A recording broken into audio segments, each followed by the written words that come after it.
So I thought this update probably deserved more of maybe you hearing my voice. Right now, I'm just kind of sitting here, just kind of taking inventory of how my life has been over the last several days, including Labor Day weekend. It's been a whirlwind, for lack of a better way of putting it, shit. But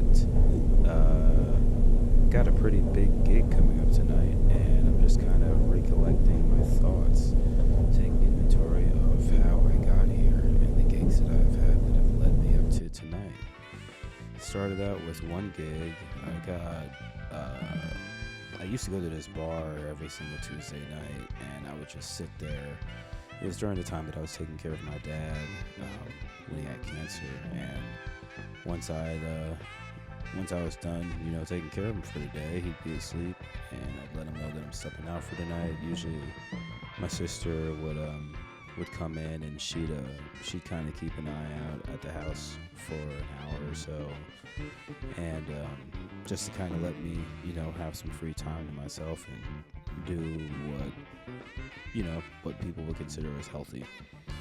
So I would go to this bar. It's called the One Stop Music Hall in Asheville, and every Tuesday night at this time, they would have this thing called the Tuesday night or late night funk jam, and I'd love to just go there and just listen to the music. And you can go up and jam with them later on in the night, but they start out with the house band and all kinds of stuff like that. But I would just sit there in the corner, and I would just try and like music again. Really, that's essentially what that was. And eventually I got that gig, and they wanted me to fill in one night, and that was back in the last slide you just saw. At this point, that was months down the line. That was probably around winter time I started that, and then they asked me to sub for the first time in July, which then led me to sub for this funk jam here that you're looking at, where I'm singing. And that was like the night before my birthday, and that was the last funk jam of the year that ever happened at this point, because this thing has been going on for 20 some odd years on and off with the same crew, but this particular night that you see me doing here, this is months down the line, and this is kind of like after the hurricane and all kinds of mess too. So it was kind of hard getting the music scene back together, but they asked me to come here and lead and front man the gig, and that was cool. But that happened to be the last one ever. At which point I realized that I did a gig for somebody. It was an original gig some time ago, and on the way home I was just like, shit, I need to make money. So I threw together a bunch of guys that I met from those funk jams that I did all last year, and they started this next year. This is around February. I got those guys together, and I just put a gig together, and it was us. And Marcus, you see here, Marcus White, he's a dope keyboardist in town. He just happens to be sitting in right now on that tune. And that was probably one of the first times I actually got to play with him and got to know him that night, funny enough. But that same night, that led me to meet this guy that you see up front with the tambourine in his hand and singing. I met him, funny enough, at the last funk jam of the year, and we got off to talking pretty well, and he was a pretty cool dude. Eventually he saw me do that gig that I threw together with those guys, because I was just like, we need money, musician stuff. And that guy happened to be walking in through the bar, and I guess he was on a gig earlier on that night and finished his before mine, and walked in. It's just like an after party thing. We got to talking, exchanged numbers, and some months down the line from there, he threw the opportunity my way to be a part of a reggae band. It was a project that he used to do before he moved over to Asheville. John Lauderer on the drums. Yep. Andre Lyles on the bass. Ben Coven on the saxophone. And so Charlie Evans on the keys.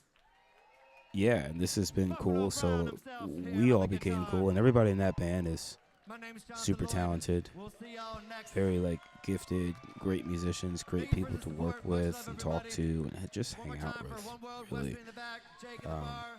Really, this was a really refreshing yes, which eventually led me. You gotta respect the underhanded dap. right, kids. Thanks so much for being here. Hey, we got Andre Lyles on bass tonight, and we're Yeah, very they happy asked about it. me to. This is a kava bar in Asheville, and this is a Tuesday night jam that they asked me to sit in for the house bassist for, which eventually became a very regular thing. So you'll see more videos about this in other posts. But now it brings us back to this, where I'm just kind of thinking about it all and realizing, I could easily be in a bad mood because of how things have gone with my car. But I also realized I don't have time for that, and it's time for me to go and do this gig that trombone player, Jay Lloyd, who asked me to do the reggae band. He wanted to feature me as a guest bassist / singer at probably one of the biggest local gigs in town, known as the Monday Night Mashup. And so here's a clip of us playing here. I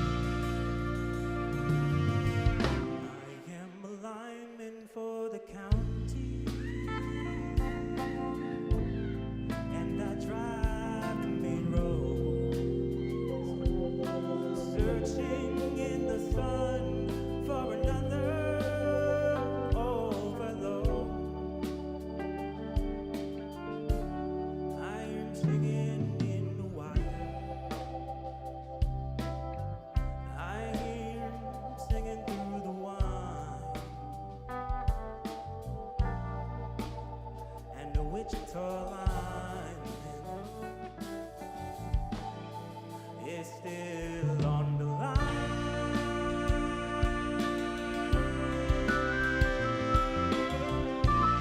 I think it's also worth mentioning too that I think I need a small when I first started playing in this town, I wasn't singing at all. I was just playing bass. I was very, honestly, kind of shy about letting people know that I sang. But once Jay Lloyd here, the trombone player, found out that I did, that's when the opportunity came, when he approached me about featuring me on a Monday Night Mashup of his, and that's why I was here. and I want you for all time. All in all, this has been The Wichita line. quite the year. I mean, from my dad dying to really having a total disinterest in music, but also missing playing, and to see how much gigging I've been able to pick up in a year's time, and kind of like realizing, in a sense, I've heard, and I take this from other musicians that I've heard say this about me in town, but yeah, it's interesting, I guess, kind of climbing up the so-called ladder, so to speak, so quickly as a sought-after musician in town locally. I didn't really care about this, but when you do care, it does help you make money. I mean, if you want music to be like your living, so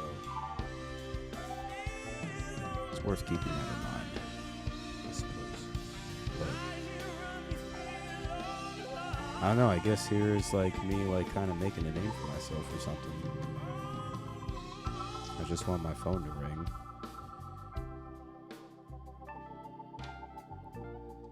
Every musician goes through this stuff, It's like normal. It's like normal stuff, especially local musicianship and whatnot. I try to let people sing my praises and not me. Although you gotta know how to write a good resume, I suppose.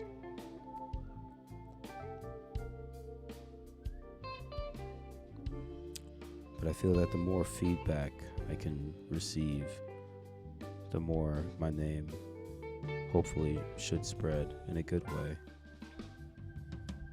And so I'm pretty thankful to be featured here next to this guy on stage. He's letting me be here, and yeah, I'm very lucky to be able to play most of the gigs that I've done in town with the caliber of musicians that I've been playing them with. You'll see more posts videos about that in the future.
Yo, Dwayne Simpson on the guitar.